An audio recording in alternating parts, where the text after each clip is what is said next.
Iran ପ୍ରତିଶୋଧ ନେଇଛି ଏବଂ ସେମାନେ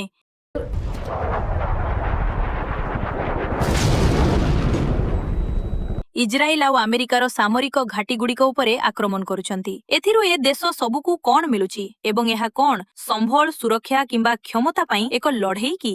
ଏହା ଆମେରିକା ଭେନେଜୁଏଲା କିମ୍ବା ଆମେରିକା ଇରାନ କିମ୍ବା ପାକିସ୍ତାନ ଆଫଗାନିସ୍ତାନ ରୁଷିଆ ୟୁକ୍ରେନ ନୁହେଁ।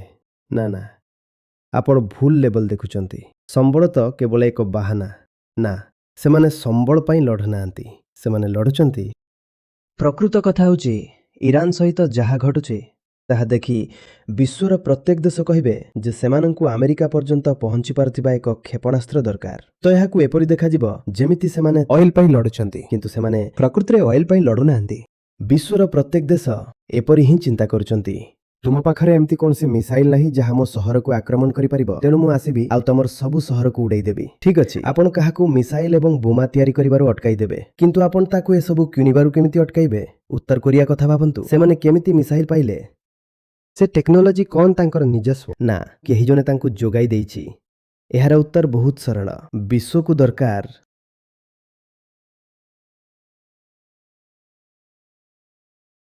ନମସ୍ତେ ଆଚାର୍ଯ୍ୟ ଜୀ, ମୁଁ ଆମେରିକାରେ ରହେ ଏବଂ ବହୁତ ଦିନରୁ ଆପଣଙ୍କୁ ଶୁଣୁଛି। ଆପଣ ପୂର୍ବରୁ ମୋର ଅନେକ ପ୍ରଶ୍ନର ଉତ୍ତର ଦେଇଛନ୍ତି। ଏହା ମୋ ଜୀବନରେ ବହୁତ ଉନ୍ନତି ଆଣିଛି। ଆଜି ମୋର ପ୍ରଶ୍ନ ବର୍ତ୍ତମାନ ଚାଲିଥିବା ଏକ ବିଶ୍ୱସ୍ତରୀୟ ସଂଘର୍ଷ ବିଷୟରେ ଥିଲା। କିଛି ଦିନ ପୂର୍ବେ ଆମେରିକା ଇରାନ ଉପରେ ଆକ୍ରମଣ କରିଥିଲା ଏବଂ ସେମାନେ ତାଙ୍କର ଜଣେ ଶୀର୍ଷ ରାଜନୈତିକ ତଥା ଧାର୍ମିକ ନେତା ଆୟାତୋଲ୍ଲା ଅଲିଙ୍କୁ ହତ୍ୟା କରିଥିଲେ ଏବଂ ଏହି ବ୍ୟକ୍ତି ଜଣକ ଇରାନର ଜଣେ ପ୍ରତିଷ୍ଠିତ ନେତା ଥିଲେ। ତେଣୁ ଇରାନ ପ୍ରତିଶୋଧ ନେଇଛି। ଇସ୍ରାଏଲ ଏବଂ ଗଲ୍ଫ ଅଞ୍ଚଳରେ ଥିବା ଆମେରିକାର ସାମରିକ ଘାଟିଗୁଡ଼ିକୁ ଟାର୍ଗେଟ କରିଛି। ଆଉ ଏସବୁ ଏପରି ଏକ ସମୟରେ ଘଟୁଛି ଯେତେବେଳେ ଆଫଗାନିସ୍ତାନ ଏବଂ ପାକିସ୍ତାନ ମଧ୍ୟରେ ବହୁତ ଉତ୍ତେଜନା ଚାଲିଛି। ପାକିସ୍ତାନ ଗତ ମାସରେ ଆଫଗାନିସ୍ତାନ ଉପରେ ଆକ୍ରମଣ କରିଥିଲା। ୟୁକ୍ରେନ ଏବଂ ରୁଷିଆ ମଧ୍ୟରେ ପୂର୍ବରୁ ହିଁ ଉତ୍ତେଜନା ଚାଲିଛି। ତ ମୋର ପ୍ରଶ୍ନ ଏହା ଥିଲା ଯେ ଏଥିରୁ ଏ ଦେଶ ସବୁକୁ କଣ ମିଳୁଛି ଏବଂ ଏହା କଣ ସମ୍ବଳ ସୁରକ୍ଷା କିମ୍ବା କ୍ଷମତା ପାଇଁ ଏକ ଲଢ଼େଇ କି? ଏସବୁ ମଧ୍ୟରୁ କୌଣସିଟି ପାଇଁ ନୁହେଁ। ଜଣେ ସଚେତନ ସତ୍ତା ଭାବରେ ଦେଶ ବୋଲି କିଛି ନାହିଁ। ଦେଶ ହେଉଛି ଏକ ନୀତି ବା ଆଦର୍ଶ। ଦେଶ ହେଉଛି ଏକ ନୀତି। ଏହା ଏକ ସଚେତନ ନୀତି ହୋଇପାରେ କିମ୍ବା ଏକ ଅଚେତନ ନୀତି ମଧ୍ୟ ହୋଇପାରେ। ଦେଶମାନଙ୍କୁ ଏକ ଅତ୍ୟନ୍ତ ସଚେତନକାରୀ ନୀତି ଆଣିବାକୁ ପଡ଼ିବ, ଯାହା ସଚେତନ ଲୋକଙ୍କୁ ଏକାଠି କରିବ। ଠିକ୍ ନା? ଦେଶ ବିଭାଜନକାରୀ ନୀତିରେ ନ ଚାଲିବା ଦରକାର।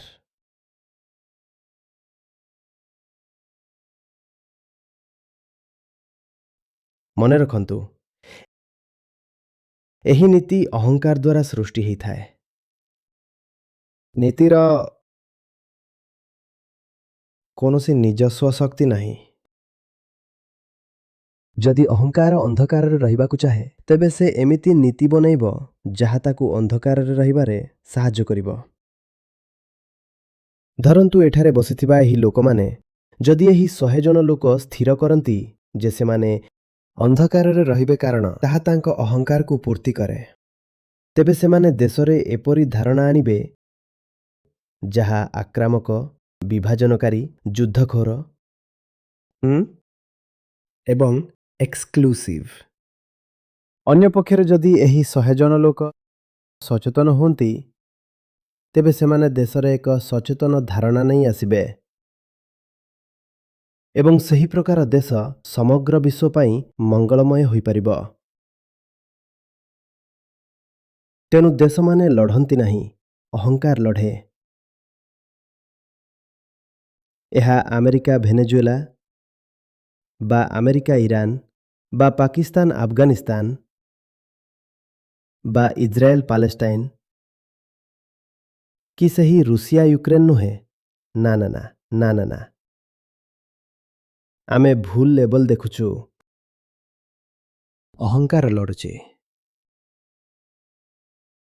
ରୁଷିଆ ଓ ୟୁକ୍ରେନ ଲଢ଼ୁଛନ୍ତି ବୋଲି ଭାବିବା ବିପଜ୍ଜନକ। ଏହାଦ୍ୱାରା ପ୍ରକୃତ ଯୁଦ୍ଧଖୋର ନିଜ ଦୋଷରୁ ମୁକ୍ତି ପାଇଯାଏ। ଏହା ଏମିତି ଦେଖାଯାଏ ଯେପରି ଦେଶ ନାମକ କୌଣସି ଏକ କାଳ୍ପନିକ ସତ୍ତା ଯୁଦ୍ଧ କରୁଛି। ଦେଶ ଯୁଦ୍ଧ କରୁନି, ଏହା ଏକଦମ ସରଳ କଥା। ମଣିଷମାନେ ଲଢ଼ୁଛନ୍ତି ବହୁତ ପୁରୁଣା ଆଦିମ କାରଣ ପାଇଁ। ଏସବୁରେ କୌଣସି ଜଟିଳତା ବା ଆଧୁନିକତା ନାହିଁ। ଏହି କାରଣଗୁଡ଼ିକ ଗୁମ୍ଫା, ପଥର ଏବଂ ଜଙ୍ଗଲରୁ ଆସିଛି। ଏ କାରଣଗୁଡ଼ିକ ଆଦୌ ବଦଳି ନାହିଁ। ସଭ୍ୟତା ବିକଶିତ ହୋଇଛି, ଅହଙ୍କାର ବିକଶିତ ହେଇନି, ଠିକ୍? କ'ଣ ଅହଙ୍କାର ବିକଶିତ ହେଇଛି କି?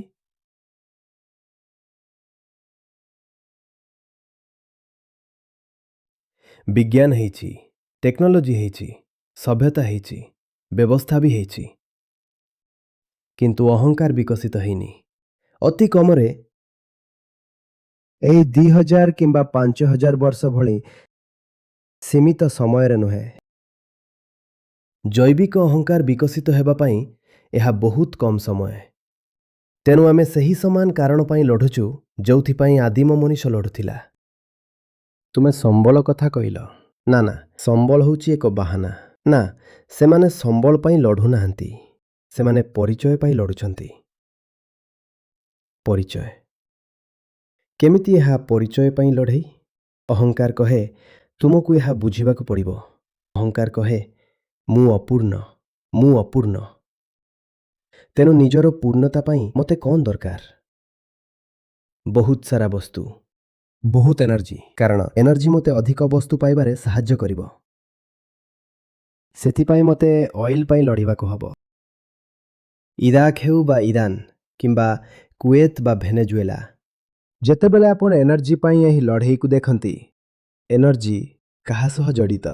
ବସ୍ତୁ ପାଇଁ ଅହଙ୍କାରର ଅନୁସନ୍ଧାନ। କାରଣ ଅହଙ୍କାର ନିଜକୁ ମୌଳିକ ଅଭାବରେ ପୂର୍ଣ୍ଣ ମନେ କରେ। କହେ ମୁଁ ଅପୂର୍ଣ୍ଣ। ନିଜକୁ ପୂର୍ଣ୍ଣ କରିବା ପାଇଁ ମୋତେ ଅଧିକରୁ ଅଧିକ ବସ୍ତୁ ଦରକାର।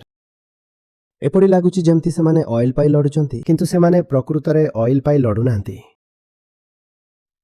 ସେମାନେ ପରିଚୟ ପାଇଁ ଲଢ଼ୁଛନ୍ତି। କ'ଣ ଏହା ବୁଝିପାରୁଛ? ନଚେତ୍ ଯେତେବେଳେ ଏନର୍ଜି କଥା ଆସେ, ପ୍ରକୃତରେ ଆମେରିକା, ସାଉଦି ଆରବ ଅପେକ୍ଷା ବଡ଼। ଏନର୍ଜି ପାଇଁ ସେମାନଙ୍କୁ କାହା ଉପରେ ଆକ୍ରମଣ କରିବା ଦରକାର ନାହିଁ।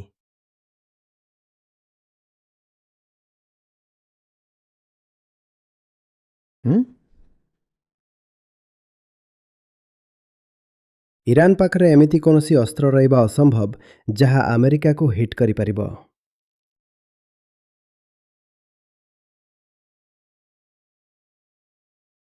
ଏବଂ ବୋଧହୁଏ ଓମାନର ମଧ୍ୟସ୍ଥତାରେ ଏକ ପ୍ରକାର ଚୁକ୍ତି ହେବାକୁ ଯାଉଥିଲା,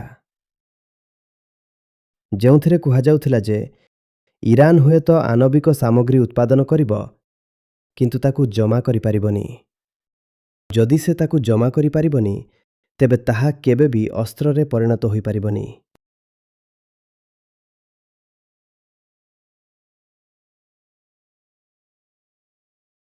ବୁଝିପାରୁଛ ତ? ଏଠାରେ ମୁଖ୍ୟ ବିଷୟ କ'ଣ? ଉପଭୋଗ। ମୋତେ ଯେତେ ସମ୍ଭବ ଅଧିକ ଟଙ୍କା ଦରକାର, ଯେମିତିକି ମୁଁ ଅଧିକରୁ ଅଧିକ ଉପଭୋଗ କରିପାରିବି।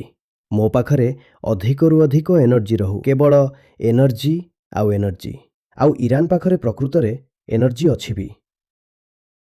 ସେଥିପାଇଁ ଇରାନରେ ଏକ ଅନୁକୂଳ ସରକାର ଦରକାର, ଯେପରିକି ଇରାନର ଉର୍ଜାର ଠିକ୍ ବ୍ୟବହାର ହୋଇପାରିବ।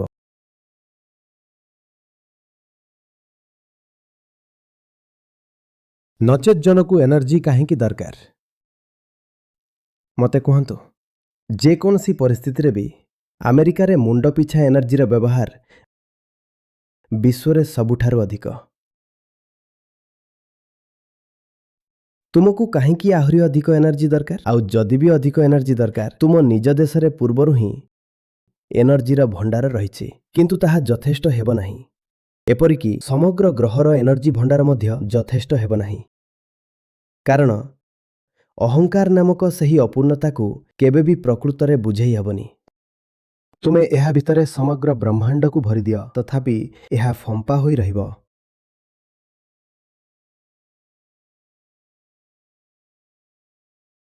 ଆଉ ସେଇଥିପାଇଁ ଡିପ୍ଲୋମାସି ଇତ୍ୟାଦି କାମ କରିବନି। ତୁମକୁ ଡିପ୍ଲୋମାସି ଦରକାର ନାହିଁ, ତୁମକୁ ଜ୍ଞାନ ଦରକାର।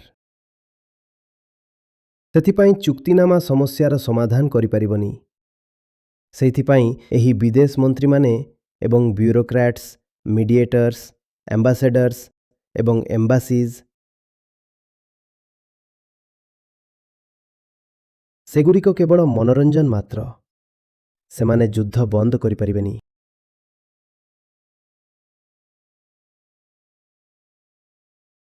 ଆପଣଙ୍କୁ ଜ୍ଞାନ ଦରକାର, ଆଉ ଦରକାର ଅହଙ୍କାରର ନିଜକୁ ନିଜେ ଦେଖିବା।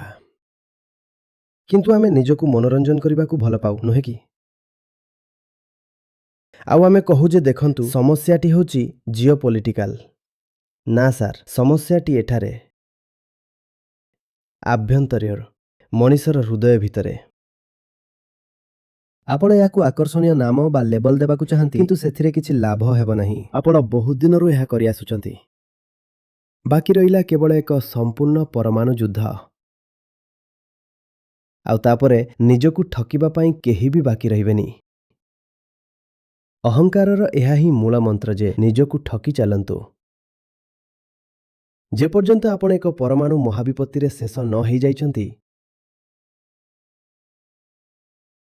ଆଉ ଏହା ନିଶ୍ଚିତ କରିବ ଯେ ଆପଣଙ୍କୁ କେବେ ବି ସତ୍ୟର ସାମ୍ନା କରିବାକୁ ପଡ଼ିବନି। ଯେପର୍ଯ୍ୟନ୍ତ ଆପଣ ଜୀବିତ ଥିଲେ ନିଜକୁ ମିଛ କହି ଚାଲିଥିଲେ, ଆଉ ଆପଣ ନିଜକୁ ଏପରି ଭାବରେ ମିଛ କହିଲେ ଯେ ଶେଷରେ ଏକ ପରମାଣୁ ବିସ୍ଫୋରଣ ହେଲା ଏବଂ ଆପଣ ସମ୍ପୂର୍ଣ୍ଣ ଭାବେ ନିଶ୍ଚିହ୍ନ ହୋଇଗଲେ। ଏବଂ ଏହିପରି ଭାବରେ ଆପଣ ଆଇନାକୁ ସାମ୍ନା କରିବାର ସେହି ଭୟଙ୍କର ସ୍ଥିତିରୁ ବଞ୍ଚିଗଲେ। ମୁଁ ସାରା ଜୀବନ ନିଜକୁ ମିଛ କହିଲି, ଆଉ ତାପରେ ମୁଁ ବିସ୍ଫୋରଣରେ ଶେଷ ହୋଇଗଲି। ଏହା ଭଲ ହେଲା, କାରଣ ମୃତ୍ୟୁ ଯାଏଁ ବି ମୋତେ ନିଜକୁ ଦେଖିବାକୁ ପଡ଼ିଲାନି।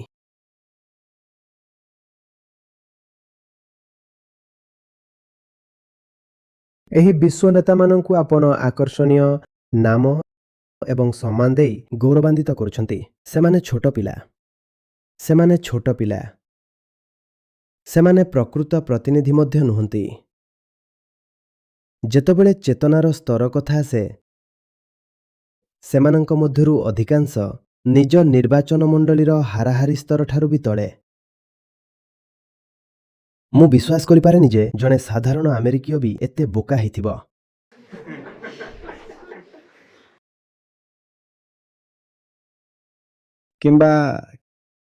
କିମ୍ବା ଅନ୍ୟ କୌଣସି ଦେଶର ସାଧାରଣ ନାଗରିକ ବି ହେଉ। ଏମିତି ବି ନୁହେଁ ଯେ ସେମାନେ ଆଭରେଜ ଲୋକଙ୍କୁ ମଧ୍ୟ ରିପ୍ରେଜେଣ୍ଟ କରନ୍ତି। ସେମାନେ ଲୋକଙ୍କର ସବୁଠାରୁ ଖରାପ ପ୍ରବୃତ୍ତିର ପ୍ରତିନିଧିତ୍ୱ କରନ୍ତି।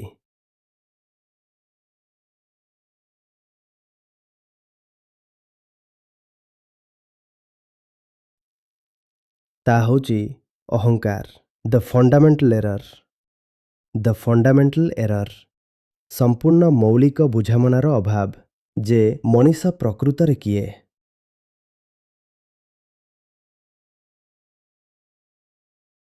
ଏକ ବ୍ୟାପକ ବାହ୍ୟ ସ୍ତରରେ ଖେଳାଯାଉଥିବା ଆଭ୍ୟନ୍ତରୀଣ ଯୁଦ୍ଧ। ବାସ୍ ସେତିକି, ଏହାଠୁ ଅଧିକ କିଛି ନାହିଁ।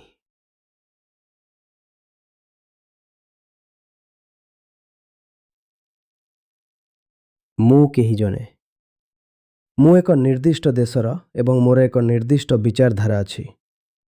ଏବଂ ମୋର ଏକ ନିର୍ଦ୍ଦିଷ୍ଟ ଧର୍ମ ଅଛି। ମୁଁ ଆମେରିକୀୟ, ତୁମେ ଇରାନୀ। ମୁଁ ଖ୍ରୀଷ୍ଟିଆନ, ତୁମେ ମୁସଲମାନ।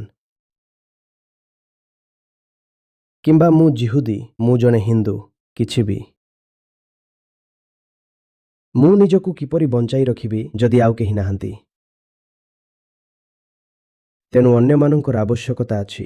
ଅହଙ୍କାର କେବଳ ଡୁଆଲିଟିରେ ହିଁ କାମ କରିପାରେ। ଡୁଆଲିଟିକୁ ହଟାଇ ଦିଅ, ଅହଙ୍କାର ଶେଷ ହୋଇଯିବ। ଏବଂ ସେଥିପାଇଁ ପୃଥକୀକରଣ ଏବଂ ବାଉଣ୍ଡ୍ରିଜ ଆବଶ୍ୟକ। ଯଦି କୌଣସି ବାଉଣ୍ଡ୍ରି ରହିବନି, ତେବେ ଅହଙ୍କାର ପାଇଁ କିଛି ବି ରହିପାରିବନି। ଏକ ବାଉଣ୍ଡ୍ରିର ଅର୍ଥ ହେଉଛି ଡୁଆଲିଟି। ଏପଟେ କିଛି ଏବଂ ଆରପଟେ ତାହାର ଅଲଟା। ଉଭୟ ଏପଟେ ଏବଂ ଆରପଟେ, ତାପରେ ସେଲିବ୍ରେଟ୍ କର। ଉଭୟ ପକ୍ଷର ଅହଙ୍କାର ଏହି ବିଚ୍ଛିନ୍ନତା ମଧ୍ୟରେ ଖୁସି ହେଇଯାଏ, ଯଦିଓ ବିଚ୍ଛିନ୍ନତା ନିଜେ ହିଁ ଅନ୍ୟାଚୁରାଲ।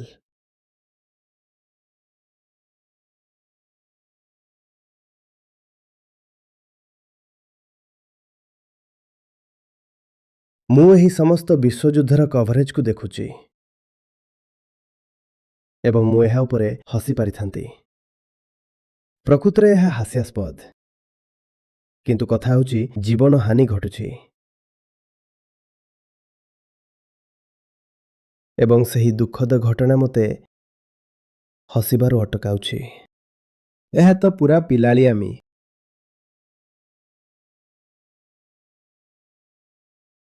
ବୁଝିପାରୁଛ?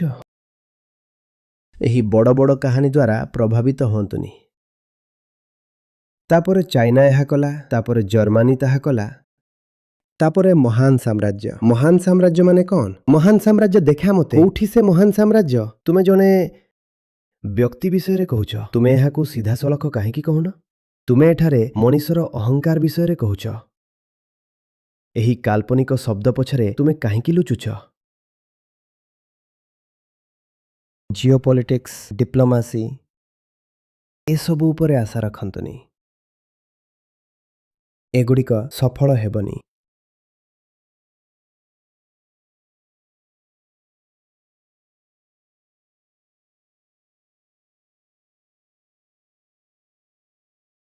ଆପଣ କହୁଛନ୍ତି ଯେ ଆପଣ ଇରାନକୁ ନିରସ୍ତ୍ର କରିବାକୁ ଚାହାନ୍ତି। ପ୍ରକୃତ କଥା ହେଉଛି ଇରାନ ସହିତ ଯାହା ବି ଘଟୁଛି ତାହା ଦେଖି ବିଶ୍ୱର ପ୍ରତ୍ୟେକ ଦେଶ କହିବେ ଯେ ସେମାନଙ୍କୁ ଆମେରିକା ପର୍ଯ୍ୟନ୍ତ ପହଞ୍ଚି ପାରୁଥିବା ଏକ କ୍ଷେପଣାସ୍ତ୍ର ଦରକାର। କାରଣ ଆମେରିକାକୁ ଏମାନଙ୍କ ରାଷ୍ଟ୍ରପତିଙ୍କୁ ହତ୍ୟା କରିବାରୁ ଅଟକାଇବା ପାଇଁ ଏହା ହିଁ ଏକମାତ୍ର ଉପାୟ। ବିଶ୍ୱର ପ୍ରତ୍ୟେକ ଦେଶ ଏହିପରି ଭାବରେ ଚିନ୍ତା କରୁଛନ୍ତି। କାରଣ ଏଠାରେ ଯେଉଁ ନୀତି ପ୍ରଦର୍ଶିତ ହେଉଛି ତାହା ହେଉଛି ଯାହାର ଲାଠି ତାହାର ଗାଈ। ତୁମ ପାଖରେ ମୋ ସହରକୁ ହିଟ୍ କରିପାରୁଥିବା କୌଣସି ମିସାଇଲ ନାହିଁ, ତେଣୁ ମୁଁ ଆସିବି ଏବଂ ତୁମର ସମସ୍ତ ସହରକୁ ଧ୍ୱଂସ କରିଦେବି।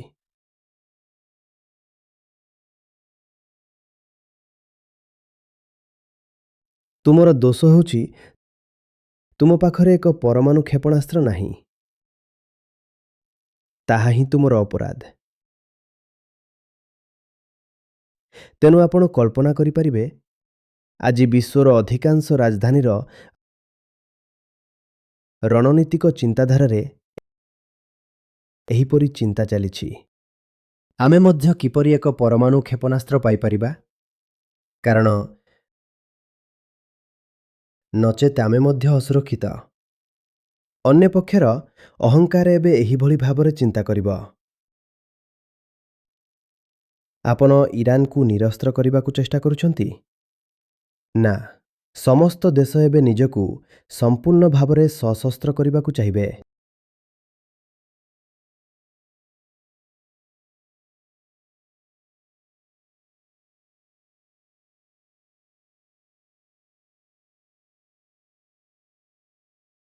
ପ୍ରକୃତ ନିରସ୍ତ୍ରୀକରଣ ହେଉଛି ଅହଙ୍କାରକୁ ନିରସ୍ତ୍ର କରିବା, ଅହଙ୍କାରର ବିଷ ଦାନ୍ତ ଭାଙ୍ଗିବା, ଅହଙ୍କାରକୁ ବିଷମୁକ୍ତ କରିବା।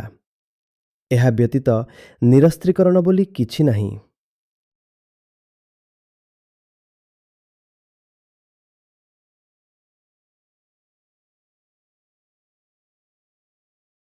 ଠିକ୍ ଅଛି, ଆପଣ କାହାକୁ ମିସାଇଲ ବା ବମ୍ ତିଆରି କରିବାରୁ ଅଟକାଇ ପାରିବେ। ଆପଣ ସେମାନଙ୍କୁ ମିସାଇଲ ତିଆରି କରିବାରୁ ଅଟକାଇ ପାରିବେ, କିନ୍ତୁ ଆପଣ ସେମାନଙ୍କୁ କିଣିବାରୁ କିପରି ଅଟକାଇବେ? ଆପଣ ସେମାନଙ୍କୁ କିଛି ଭଡ଼ାରେ ଆଣିବାରୁ କିପରି ଅଟକାଇବେ? ପାକିସ୍ତାନ ତାର ପରମାଣୁ ବୋମାକୁ ଇସଲାମିକ ବୋମା ବୋଲି କହୁଥିଲା।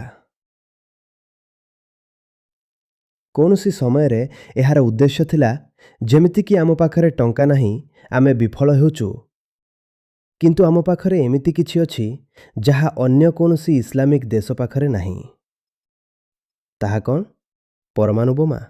ତେଣୁ ତୁମେ ମୋତେ ଟଙ୍କା ଦିଅ, ମୁଁ ତୁମକୁ ସୁରକ୍ଷା ଦେବି। ଆଉ ସେହି କାରଣରୁ ଏହାକୁ ଇସଲାମିକ ବମ୍ କୁହାଯାଏ। ତୁମ ପାଖରେ ଟଙ୍କା ଅଛି, ଇସଲାମିକ ଦୁନିଆ ପାଖରେ ପେଟ୍ରୋ ଡଲାର, ଏନର୍ଜି, ଟଙ୍କା ଏବଂ ଚାକିରିର ସୁଯୋଗ ଅଛି। ତୁମେ ମୋତେ ଏହିସବୁ ଦିଅ, ଆଉ ପ୍ରତିବଦଳରେ ମୁଁ ତୁମକୁ ପରମାଣୁ ସୁରକ୍ଷା ଭିତରେ ରଖିବି। ଅବଶ୍ୟ ତାହା ସମ୍ଭବ ହେଲା ନାହିଁ, ଠିକ୍ ଅଛି। କିନ୍ତୁ 90 ଦଶକ ବା ଏହି ଶତାବ୍ଦୀର ପ୍ରାରମ୍ଭିକ ବର୍ଷରେ ଏକ ସମୟରେ ଏହା ହିଁ ଚିନ୍ତାଧାରା ଥିଲା। ପାକିସ୍ତାନୀ ପରମାଣୁ ସୁରକ୍ଷା ବଳୟ ସମଗ୍ର ଇସଲାମିକ ଦୁନିଆ ପାଇଁ। ତେଣୁ ଆପଣ ଗୋଟିଏ ଦେଶକୁ ବୋମା ତିଆରି କରିବାରୁ ଅଟକାଇ ପାରିବେ, କିନ୍ତୁ ଆପଣ ଗୋଟିଏ ଦେଶକୁ ଏହାର ବ୍ୟବସାୟ କରିବା କିମ୍ବା ଲିଜ୍ରେ ଦେବା କିମ୍ବା ଏହିଭଳି କିଛି କରିବାରୁ ଅଟକାଇ ପାରିବେନି। ଅହଙ୍କାର ସେହି ପ୍ରତିବନ୍ଧକକୁ ଏଡ଼ାଇବା ପାଇଁ କୌଣସି ନା କୌଣସି ବାଟ ଖୋଜିବାକୁ ଚେଷ୍ଟା କରିବ, ଠିକ୍?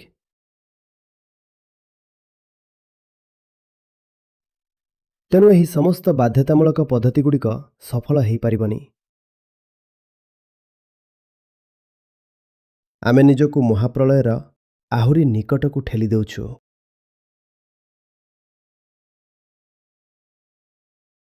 ଉତ୍ତର କୋରିଆ କଥା ଭାବନ୍ତୁ। ସେମାନେ ବୋମା କିପରି ପାଇଲେ? ସେମାନଙ୍କ ପାଖରେ କ'ଣ ପ୍ରକୃତରେ ନିଜସ୍ୱ ଜ୍ଞାନକୌଶଳ ଥିଲା? କେହି ଜଣେ ସେମାନଙ୍କୁ ଏହା ଯୋଗାଇ ଦେଇଥିଲା। ଆଉ କଥା ହେଉଛି, ଆମେରିକା ସେମାନଙ୍କୁ ଏତେ ସହଜରେ ଆକ୍ରମଣ କରିବ ନାହିଁ। ସେମାନଙ୍କ ପାଖରେ ବୋମା ଏବଂ ମିସାଇଲ ଉଭୟ ଅଛି, ଏବଂ ଏହା ସମଗ୍ର ବିଶ୍ୱ ପାଇଁ ଏକ ଉଦାହରଣ ହୋଇ ରହିଛି।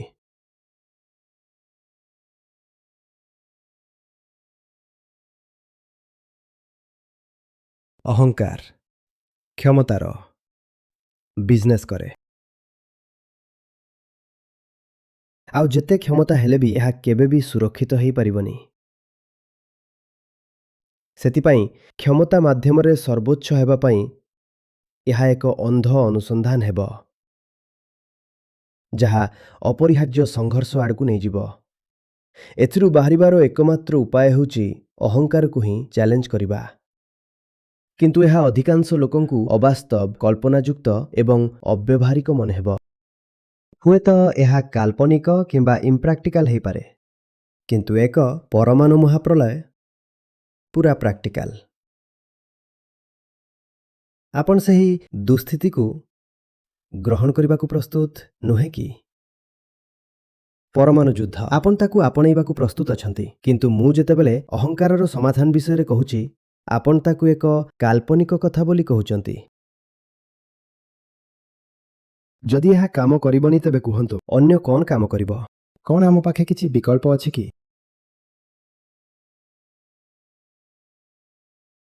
ଏହାର ଉତ୍ତର ବହୁତ ସରଳ। ବିଶ୍ୱକୁ ଶିକ୍ଷା ଆବଶ୍ୟକ। ଏହି ଲୋକମାନେ ଯଥେଷ୍ଟ ଶିକ୍ଷିତ ନୁହନ୍ତି, କେବଳ ନେତାମାନେ ନୁହନ୍ତି, ମୁଁ ସାଧାରଣ ଜନତାଙ୍କ କଥା କହୁଛି।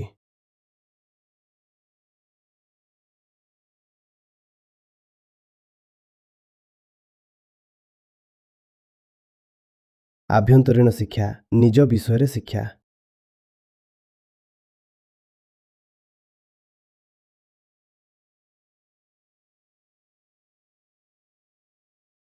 ବାଧା ଦେଉଥିବାରୁ କ୍ଷମା କରିବେ ଆଚାର୍ଯ୍ୟଜୀ, କାରଣ ଆପଣ ଏବେ ଯାହା କହିଲେ, ଯେତେବେଳେ ଆମେ ସାଧାରଣ ଲୋକଙ୍କ ମୃତ୍ୟୁ ବା ଗାଜା ଆକ୍ରମଣ ବିଷୟରେ ଶୁଣୁଛୁ, ବିଶେଷ କରି ମୁଁ ଯେଉଁଠି ରହୁଛି ଦକ୍ଷିଣରେ, ତ ମୋ ମନକୁ ଏ କଥା ଆସିଲା। ଆପଣ ଅହଙ୍କାରକୁ ବିଷମୁକ୍ତ କରିବା କଥା କହୁଥିଲେ, କିନ୍ତୁ ମୁଁ ପ୍ରକୃତରେ ଏହାର ଓଲଟା ଦେଖୁଛି। ଆମେରିକା ଯାହା କରୁଛି ସେଥିପାଇଁ ଲୋକେ ଗର୍ବ ଅନୁଭବ କରୁଛନ୍ତି। ଆମେ ଶକ୍ତିଶାଳୀ, ଆଉ ଏହା ଆମେରିକା ବାହାରେ ଘଟୁଛି। ଯେପରି ଘଟୁଥିବା ଘଟଣାଗୁଡ଼ିକ ଦ୍ୱାରା ସେମାନେ ଅପ୍ରଭାବିତ। ନା, ପୁଣି ନିଜ ବିଷୟରେ ସେହି ସମାନ ଅହଙ୍କାରପୂର୍ଣ୍ଣ ଅନ୍ଧତା। ଅହଙ୍କାର ଅବଜେକ୍ଟ ସହିତ କାରବାର କରିବାକୁ ଭଲ ପାଏ ଏବଂ ନିଜକୁ ଦେଖେ ନାହିଁ। ତେଣୁ ଜଣେ ସାଧାରଣ ଆମେରିକୀୟ ଭାବିବ ଯେ ଅଶାନ୍ତି କେବଳ ବାହ୍ୟ ଅବଜେକ୍ଟସ୍ ବା ସ୍ଥିତିରେ ଅଛି। America, Bahrain, Kuwait, Oman, Syria ସେଠାରେ ସବୁକିଛି ଘଟୁଛି। କଥା ହେଉଛି ସେମାନଙ୍କ ଭିତରେ ମଧ୍ୟ ସେହି ସମାନ ଅଶାନ୍ତି ଘଟୁଛି। ଯେଉଁ ଆମେରିକୀୟମାନେ ଯୁଦ୍ଧକୁ ଅନୁମୋଦନ ବା ସମର୍ଥନ କରିଛନ୍ତି। ବାହାର ଅବଜେକ୍ଟସ୍ କେବେ ବି ବିଚଳିତ ହୋଇପାରିବନି ଯେଉଁ ପର୍ଯ୍ୟନ୍ତ କର୍ତ୍ତା ସମାନ ଭାବରେ ବିଚଳିତ ନ ହୋଇଛି।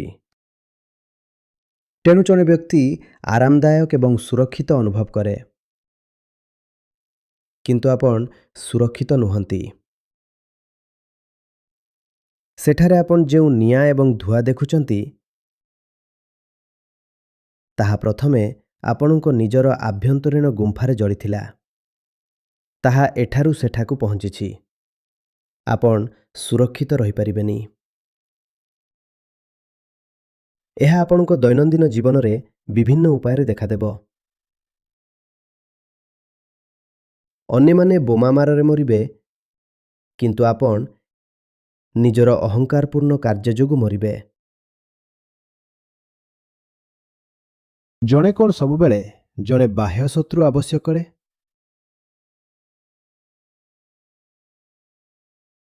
ଜଣେ କ'ଣ ସବୁବେଳେ ଜଣେ ବାହ୍ୟ ଶତ୍ରୁ ଆବଶ୍ୟକ କରେ? ତେଣୁ ସେଠାକାର ଲୋକେ ମରିବେ କାରଣ ବାହ୍ୟ ଶତ୍ରୁ ସେମାନଙ୍କ ଉପରେ ବୋମା ପକାଇଲେ। କିନ୍ତୁ ଆପଣ ଆକ୍ରାନ୍ତ ହୋଇ ଏବଂ ଯନ୍ତ୍ରଣାରେ ବଞ୍ଚିବେ କାରଣ ଆପଣ ଭିତରୁ ହିଁ ନିଜ ଉପରେ ବୋମା ପକାଉଛନ୍ତି।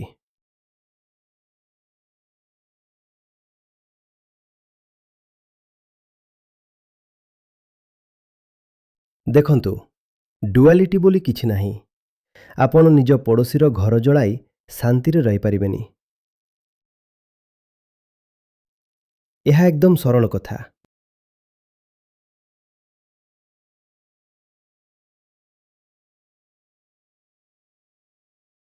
ଏହା ଯୁକ୍ତିଯୁକ୍ତ ମନେହୁଏ କାରଣ ଅବସାଦ ଏବଂ ଚିନ୍ତାର ହାର ନିଶ୍ଚିତ ଭାବେ ଏବଂ ସାରା ବିଶ୍ୱରେ ଆମେରିକାର କୁକର୍ମ ସହିତ ଏହାକୁ ଯୋଡ଼ିବା କମନ ସେନ୍ସର କଥା ନୁହେଁ।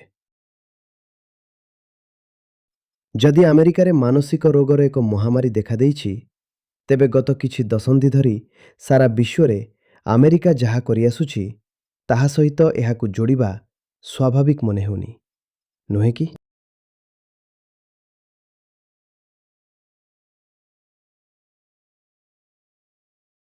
ଏବଂ ଏମିତି ନୁହେଁ ଯେ ମୁଁ ଆମେରିକାକୁ କାଠଗଡ଼ାରେ ଠିଆ କରୁଛି ଏବଂ ବାକି ବିଶ୍ୱକୁ ଦୋଷମୁକ୍ତ କରୁଛି। ଆମେ ସମସ୍ତେ ଏକ। ପ୍ରକୃତରେ ସମଗ୍ର ବିଶ୍ୱ ଆମେରିକାନ ଡ୍ରିମ୍କୁ ପାଳନ କରେ। ସମଗ୍ର ବିଶ୍ୱ ଆମେରିକା ପରି ହେବାକୁ ସ୍ୱପ୍ନ ଦେଖେ ଏବଂ ସେଥିରେ ମୁଁ ଶିକ୍ଷା, ଚିକିତ୍ସା, ପ୍ରଯୁକ୍ତିବିଦ୍ୟା କ୍ଷେତ୍ରରେ ଆମେରିକାର ଅବଦାନକୁ ଅସ୍ୱୀକାର କରୁନାହିଁ।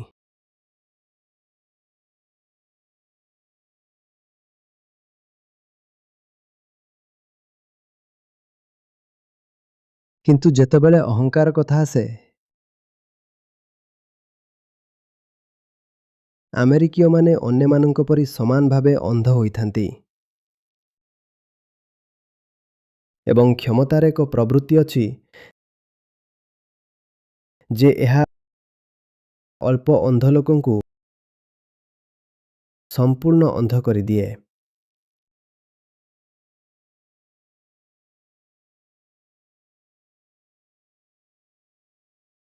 କ୍ଷମତା ସହିତ ଅହଙ୍କାର ନିଜର ସବୁଠାରୁ ବଡ଼ ଶତ୍ରୁ ହୋଇଯାଏ।